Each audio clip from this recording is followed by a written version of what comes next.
In this video, I am going to explain about one of the CPU scheduling algorithm, that is first come, first serve CPU scheduling algorithm.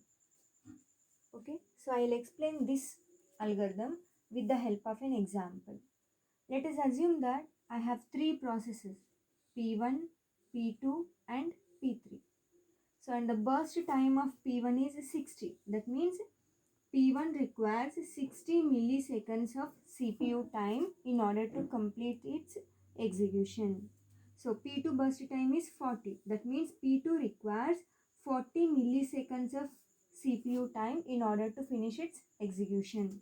In the similar way, P3 requires 2 milliseconds of CPU time in order to finish its execution. Now I have three processes and their burst times. Okay, so let us assume that all the three processes has entered into the queue at the same time. Okay, so let us assume that this is the ready queue. Okay, so this is the ready queue. Okay, I have processes P1, P2, P3 in the ready queue. That means these processes are waiting for the CPU. Okay, these processes are waiting in order to get their turn. Okay, so now let us assume that CPU is busy in doing some other work. Okay, so these processes must wait until CPU is free. Okay, so here this is the ready queue. So at the same time P1, P2, P3 has entered into the ready queue. Okay, and first P1 has entered, after that P2 has entered, and after that P3 has entered into the ready queue. So queue means, so P1 has entered into the queue. So if CPU is free, then we have to give chance to the process P1. Okay, if CPU is free, then we have to allocate CPU to the process P1 first. Okay, so then after finishing its execution, we have to give CPU to the P2. Then we have to give CPU to the P3. Okay, so this is called head of the queue and this is called tail of the queue. Okay, so we have to remove the elements from the head, and whenever any new process enters into the queue, then it must be added at the tail. Okay, so now this is the ready queue and these are the processes in the ready queue. So here I am drawing the Gantt chart. Okay, Gantt chart means Gantt chart contains the starting and finishing time of each and every process. Starting and finishing time of each and every process. So let us assume that at time 0, so first P1 has entered into the queue, right? So first we should allocate CPU for P1. Okay, so how much time it will take to complete its execution? It will take 60 milliseconds. So it will take 60 milliseconds to complete its work. Okay, after finishing its work, now it will free up the CPU. So now CPU can take the other process, can take the second process from the ready queue. So now P2 will get the chance and it will be executed for some 40 milliseconds of time. So 60 plus 40 is nothing but 100. Okay. So at this moment CPU is freed by the P2. So now what is the next one in the queue? P3, right? So now P3 will get the chance and it will use the CPU for 2 milliseconds of time, then CPU is freed.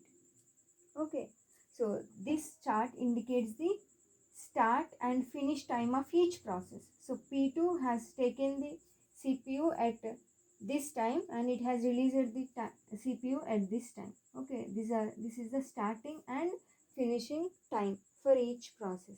Okay, so if you calculate if you observe in the first come first serve scheduling algorithm, the process which has entered into the queue will get the chance first. Okay, the process which has entered into the queue first will get the chance first. That means will get the CPU first. Okay, so these processes will get the CPU in the order in which they have entered into the queue. So what is the order? P1, P2, P3. So what is the order here?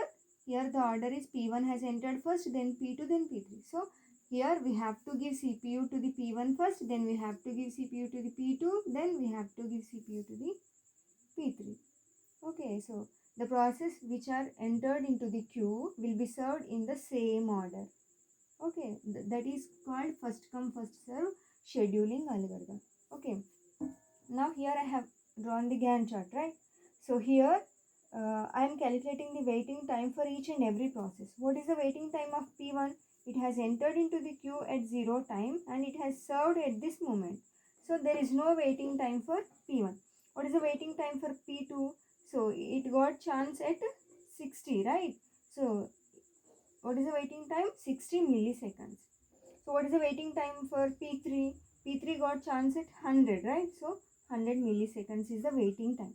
So then what is the average waiting time? Average waiting time is nothing but waiting time of P1, waiting time of P2, waiting time of P3. We need to add these three values by number of entries. How many entries are there? 3 by 3. So 160 by 3, which is 53.3. What is the average waiting time? 53.3 is the average waiting time of each process. That means here if you observe, actually P3 requires only 2 milliseconds of CPU time, right? In order to get this time, it has to wait nearly if you observe, it has to wait 100 milliseconds of time, okay, in order to get the CPU only for 2 milliseconds of time. So here if you observe, first come first serve will increase the average waiting time, will increase the waiting time. Okay, so here average waiting time is 53.3. That means in average all the processes should wait nearly 53.3 milliseconds of time in order to get its chance. Okay, that is the drawback with the first come first serve scheduling algorithm. Okay, in the first come first serve, so the process which is entered into the queue first will get the chance first. Okay, so what is the problem with first come first serve? It will increase the waiting time.